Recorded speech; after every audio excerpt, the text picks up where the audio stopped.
Bismillahirrahmanirrahim. Assalamualaikum warahmatullahi wabarakatuh. Yang terhormat Ibu Dr. Hajah Hilda Aini Syifa MAG, dan yang saya hormati Ibu Dr. Hajah Neneng Nafisa MAG selaku pengampu mata kuliah Ilmu Pendidikan Islam Fakultas Pendidikan Islam dan Keguruan Universitas Garut. Bismillah, alhamdulillah, alhamdulillahilladzi anzala ala abdihil kitaba walam yaj'al lahu iwaja. Segala puji hanyalah milik Allah Subhanahu wa Ta'ala, yang mana atas segala nikmat dan karunia-Nya kita masih diberikan nikmat sehat dan kesempatan, sehingga pada hari ini kita dapat bertemu melalui forum virtual dalam melaksanakan kegiatan presentasi yang insya Allah Allah muliakan. Salawat beserta salam seraya tercurah limpahkan kepada baginda besar kita, yakni Habibana wa Nabiyana Muhammad sallallahu alaihi wasallam, kepada keluarganya, para sahabatnya, para tabi'in atba'ut tabi'in, semoga sampai kepada kita semua sebagai umat akhir zaman yang dicintainya. Amin ya robbal alamin. Halo teman-teman, apa kabar semuanya? Sehat? Dimanapun Anda berada, semoga senantiasa sehat dan berbahagia. Amin ya robbal alamin. Masih semangat puasanya? Masya Allah. Tidak terasa kita sudah memasuki 1 minggu pertama di bulan suci Ramadan.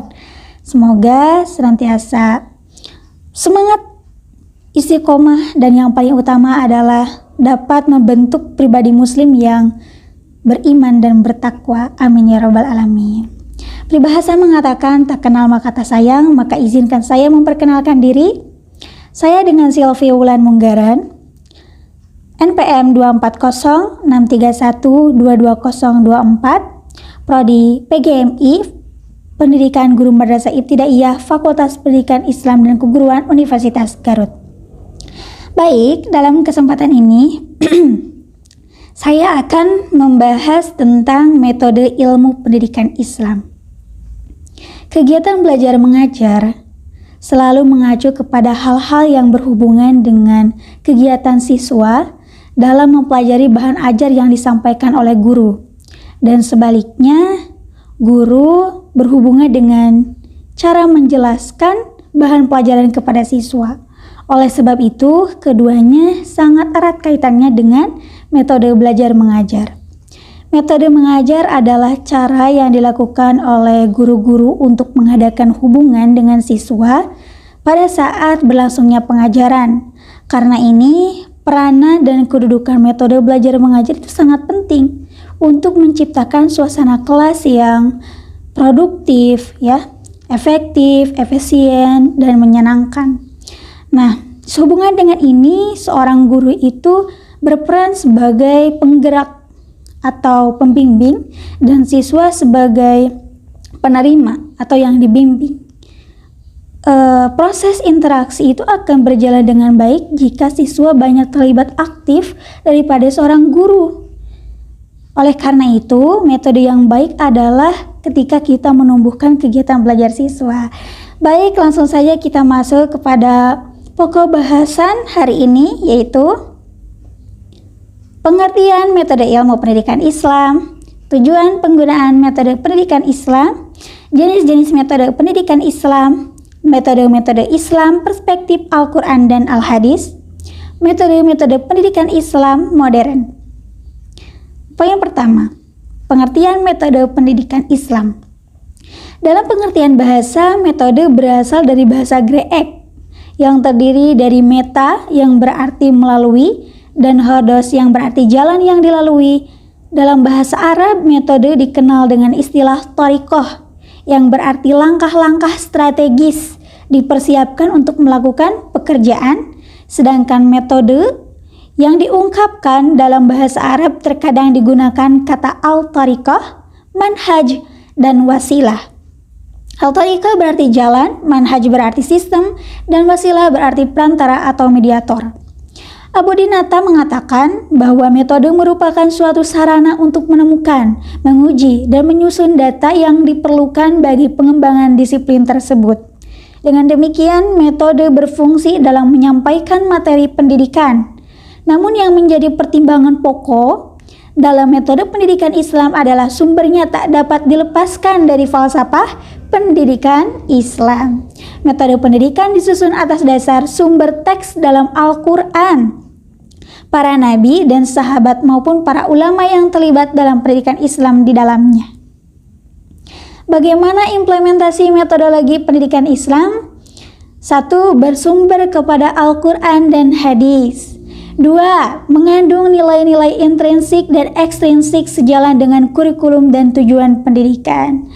Nah, jadi merealisasikan nilai-nilai ideal yang terkandung dalam kurikulum dan kependidikan Islam. Maknanya internalisasi dan transformasi nilai-nilai Islam ke dalam pribadi peserta didik dalam upaya membentuk pribadi muslim yang beriman, bertakwa, dan berilmu pengetahuan yang mengacu kepada tuntunan agama dan tuntunan kehidupan bermasyarakat. Seperti itu. Yang 3, alat bantu mengajar dan manajemen time yang efektif atau efisien. Seni mendidik adalah keahlian dalam penyampaian pendidikan atau pengajaran. Ini merupakan suatu alat untuk mencapai tujuan. Nah, yang didukung dengan alat-alat bantu mengajar sebagai bukti sistem pendidikan. Jika kita menggunakan suatu metode penggunaan mengajar, maka kita harus mempertimbangkan dua aspek, yaitu efektivitas dan relevansi dengan materi yang akan kita ajarkan. Ketika penggunaan metode tersebut itu berhasil, maka itu adalah suatu keberhasilan dari proses pengajaran yang berfungsi sebagai determinitas kualitas pendidikan. 4. Pendekatan dan penyampaian yang komunikatif. Dalam proses pendidikan, pendekatan itu memiliki kedudukan yang sangat signifikan untuk mencapai tujuan pembelajaran. Dengan menggunakan metode tersebut, itu dapat mentransfer ilmu pengajaran lebih signifikan daripada materi itu sendiri. Sebuah adigung mengatakan al-tariqat aham min al-maddah, bahwa metode itu jauh lebih penting daripada materi. Maksudnya seperti ini, realita kan mengatakan ya, di mana penyampaian yang komunikatif itu jauh lebih disenangi oleh peserta didik sekalipun materinya kurang menarik. Sedangkan sebaliknya, materi sebagus apapun itu, jika tidak menggunakan metode yang tepat, maka apa yang terjadi? Tujuan pembelajaran itu tidak akan terlaksana dengan baik atau sia-sia.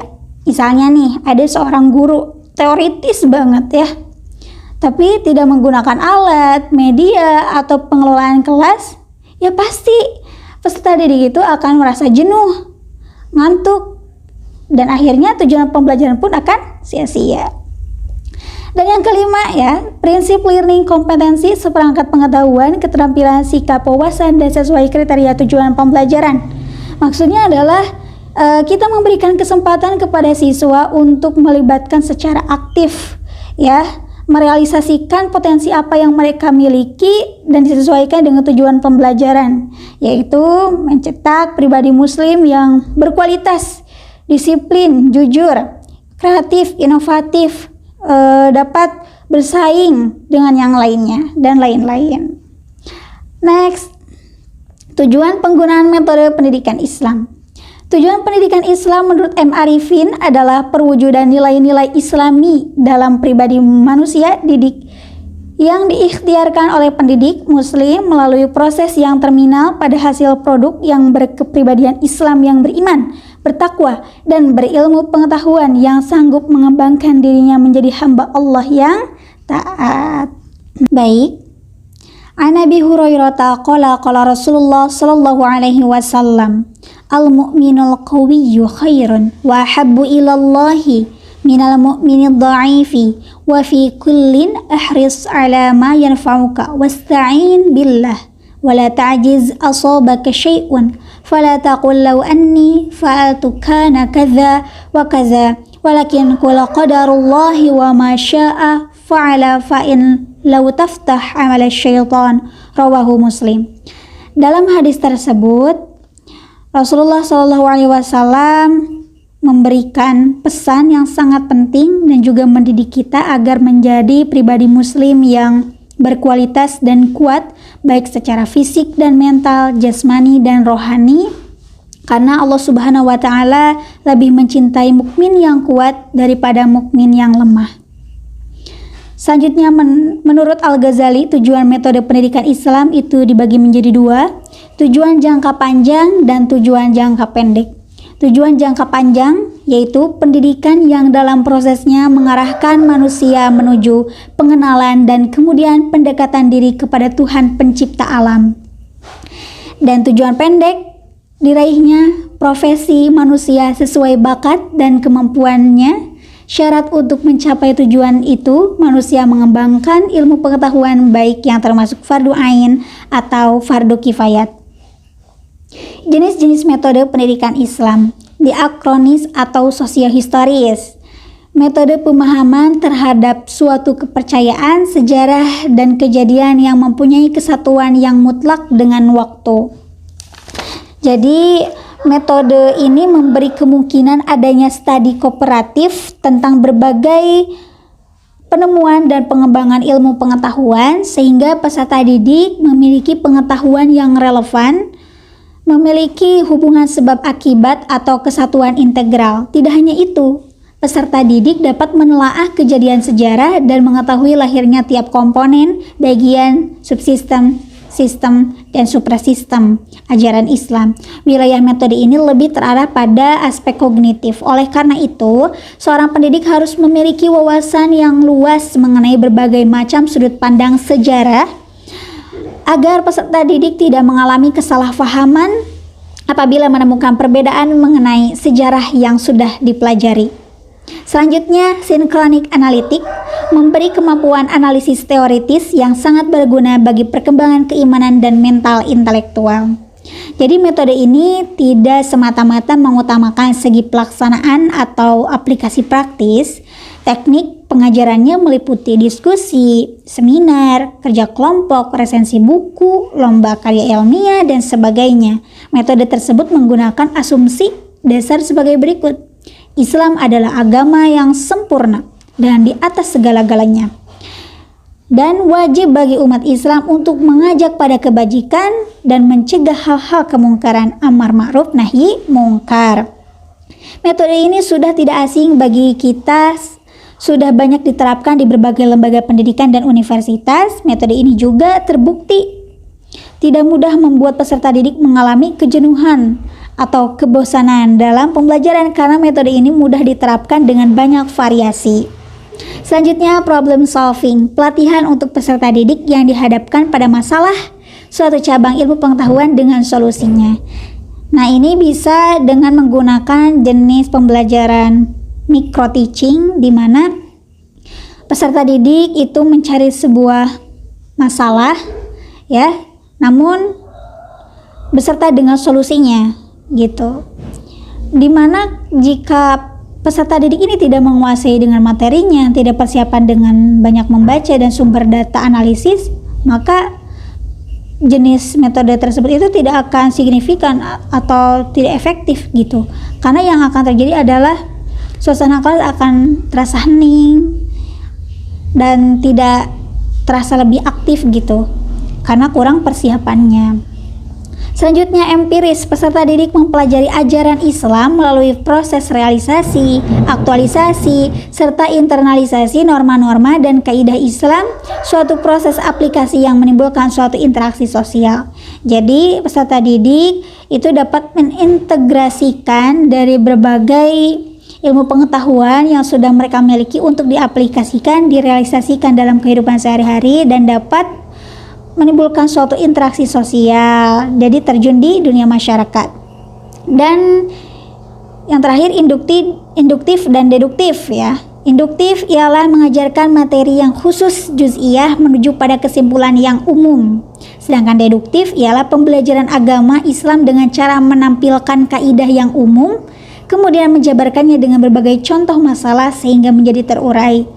Misalnya induktif itu seperti ini. Saya akan menjelaskan tentang pentingnya atau berbakti kepada kedua orang tua lah ya. Contoh berbuat kayak gini weh. Contoh berbakti kepada kedua orang tua itu ialah mentaati perintahnya, membantu segala pekerjaannya di rumah, dan senantiasa mendoakannya. Karena Islam itu sangat memuliakan kedudukan seorang orang tua, sebagaimana dalam sebuah hadis dikatakan akrim abaka wa ummaka, muliakanlah ibumu dan ayahmu. Nah, itu kan jelas ya dari yang khusus ke umum ya, jelas contohnya seperti apa, kemudian sumber datanya seperti apa. Sedangkan deduktif itu dari umum ke khusus beserta dengan uraian contohnya yang lebih jelas. Seperti yang saya lakukan di awal pembukaan itu, misalnya menjelaskan tentang kegiatan belajar mengajar selalu mengacu kepada hal-hal yang berkaitan dengan kegiatan siswa dalam mempelajari bahan ajar yang disampaikan oleh guru, bla bla bla bla gitu. Kemudian lanjut ke metode mengajar adalah cara yang dilakukan oleh seorang guru, bla bla bla bla, dan kemudian ke hal yang khusus, metode pendidikan Islam adalah bla bla bla bla, ditambah dengan contohnya yang lebih terurai. Dapat difahami ya? Next, metode-metode pendidikan Islam perspektif Al-Quran dan hadis. Pertama, metode hiwar atau percakapan. Jadi ini adalah metode sebuah dialog atau interaksi yang dilakukan antara dua pihak atau lebih, yang bisa kita lihat di dalamnya itu ketika ada sesi tanya jawab, diskusi yang seperti dilakukan oleh Rasulullah SAW ketika mendidik para sahabatnya. Ya, seperti itu. Dan tidak asing lagi, hal tersebut sering kita terapkan di bangku perkuliahan dan efektif untuk memberikan pembelajaran sehingga dapat memecah suatu masalah dengan cepat. Selanjutnya, metode mauizah nasihat. Nah, kita akan menjelaskan suatu kepentingan dan kebenaran disesuaikan dengan tujuan nasihat itu diberikan kepada peserta didik. Namun kita harus memperhatikan beberapa aspek, yaitu afeksi, emosi, situasi, dan kondisi agar nasihat yang akan kita berikan itu dapat diterima dengan lapang. Misalnya kita memberikan nasihat tapi dengan nada yang tinggi, kemudian di depan umum, maka apa yang akan terjadi? Mereka bukannya menerima dengan lapang, ya, bukannya peran dari tujuan pendidikan itu untuk membuat anak ini lebih baik, tapi ya lebih ngeyel, bahkan psikologisnya akan terganggu dan lain-lain ya. Jadi harus hati-hati. Selanjutnya, metode amsal, perumpamaan. Di sini kita bisa mengumpamakan sesuatu, mengaitkan sesuatu dengan yang lainnya yang memiliki keserupaan, atau bisa kita gunakan dengan sebuah perkataan, gerakan, dan juga gambar-gambar. Selanjutnya, metode kisah-kisah. Nah, di sini kita bisa menyampaikan kisah-kisah para nabi dan rasul, di mana peserta didik akan merasakan, merenungi, hingga mengaplikasikan hikmah yang dapat mereka ambil. Hal positifnya diambil dan negatifnya ditinggalkan. Kemudian metode tajribah, praktik dan perbuatan. Kita kan lahir dalam keadaan suci, bersih, mudah untuk menerima kebaikan dan keburukan. Maka jika dimanfaatkan untuk melaksanakan hal-hal yang bermanfaat dan meningkatkan potensi yang baik sebagai khalifah di muka bumi, maka itulah sebuah kebahagiaan baik di dunia dan di akhirat. Selanjutnya, metode targhib dan tarhib, apresiasi atau aturan. Nah, kita itu bisa memberikan sebuah peraturan yang di dalamnya terdapat apresiasi atau ancaman, dan itu akan membuat peserta didik lebih disiplin dan tahu dengan tanggung jawabnya. Oh, kalau aku melakukan ini maka ada hadiahnya ini, ancamannya ini gitu. Dan uswatun hasanah, teladan yang baik. Sebetulnya ini metode yang cukup sulit karena tidak sedikit seorang guru yang hanya menyampaikan nasihat-nasihat kepada peserta didik namun tidak dikerjakan olehnya. Sedangkan dalam sebuah peribahasa kan dikatakan guru itu digugu dan ditiru, baik perkataan atau perbuatannya. Maka jika seandainya seorang guru itu dapat mengaplikasikan apa yang sudah ia nasihatkan kepada anak-anaknya, maka otomatis anak-anaknya pun akan menjadikan kita sebagai tauladan yang baik. Metode-metode pendidikan Islam modern. Pertama, ada metode ceramah. Menurut Abu Dinata, metode ceramah adalah penyampaian pelajaran yang dilakukan oleh guru dengan penuturan atau penjelasan lisan secara langsung di hadapan peserta didik. Ceramah dimulai dengan menjelaskan tujuan yang ingin dicapai, menyingkap garis-garis besar yang akan dibicarakan, serta menghubungkan antara materi yang akan disajikan dengan bahan yang telah disajikan. Selanjutnya, metode tanya-jawab. Metode tanya-jawab adalah metode mengajar yang memungkinkan terjadinya komunikasi langsung yang bersifat two-way traffic, sebab pada saat yang sama terjadi dialog antara guru dan siswa. Guru bertanya, siswa yang menjawab. Dan komunikasi ini terlihat adanya hubungan timbal balik secara langsung antara guru dan siswa. Selanjutnya, metode diskusi. Metode diskusi adalah interaksi antara peserta didik dan peserta didik lainnya gitu ya. Dan guru menganalisis, memecahkan masalah, menggali atau memperdebatkan topik-topik permasalahan tertentu, saling bertukar pikiran antara dua orang atau lebih. Melalui proses ini, kedua belah pihak akan berdialog dan mengemukakan pandangannya secara argumentatif. Proses ini dilakukan dengan penuh keterbukaan dan persaudaraan. Tujuan utamanya adalah mencari kebenaran. Selanjutnya, metode eksperimen. Menurut Jamrah, metode eksperimen merupakan cara penyajian pelajaran di mana anak didik melakukan percobaan dengan mengalami sendiri. Jadi melakukan percobaannya dengan mengalaminya sendiri, sesuatu yang dipelajari dari apa yang sudah dirinya pelajari. Jadi kemungkinan pendidik dapat mengembangkan keterampilan fisik dan mental serta emosional siswa, sehingga peserta didik akan memperoleh hasil belajar yang maksimal karena pengalaman yang dialaminya, serta langsung dapat mudah tertanam dalam ingatannya. Diharapkan dapat menumbuhkan rasa percaya diri dan juga perilaku yang inovatif dan kreatif. Selanjutnya, metode demonstrasi. Menurut Jarak, metode demonstrasi merupakan metode yang menggunakan peragaan untuk memperjelas atau memperlihatkan sesuatu kepada peserta lain. Metode tersebut pembelajaran yang sangat efektif karena peserta didik dapat mengetahui secara langsung penerapan materi tersebut dalam kehidupan sehari-hari. Selanjutnya, metode resitasi. Ya, resitasi itu jadi kita akan memberikan sebuah tugas kepada peserta didik untuk dikerjakan, baik itu di perpustakaan, di rumah, dan lain-lain. Selanjutnya, metode sosiodrama, yaitu memberikan peran atau role playing. Bisa disebut sebagai simulasi di mana berbentuk drama tanpa naskah yang akan dimainkan oleh sekelompok orang atau siswa berdasarkan instruksi guru sesuai dengan tujuan pembelajarannya. Selanjutnya, metode drill. Metode drill menurut Ramayoli disebut latihan siap, dimaksudkan memperoleh ketangkasan atau keterampilan latihan terhadap apa yang dipelajari. Seperti halnya saat guru memberikan materi tentang ayat Al-Quran sekaligus menyuruh para muridnya untuk menghafalnya, maka para muridnya harus berusaha dan berlatih sungguh-sungguh untuk menghafalnya. Dan yang terakhir, metode cooperative learning, kerja kelompok, ya sudah jelas.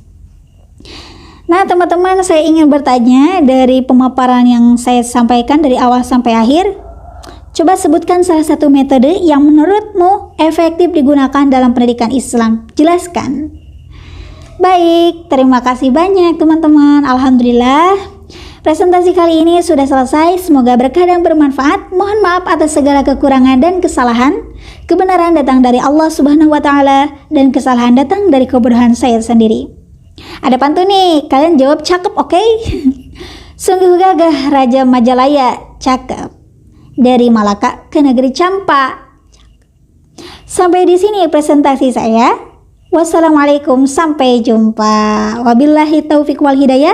Wassalamualaikum warahmatullahi wabarakatuh.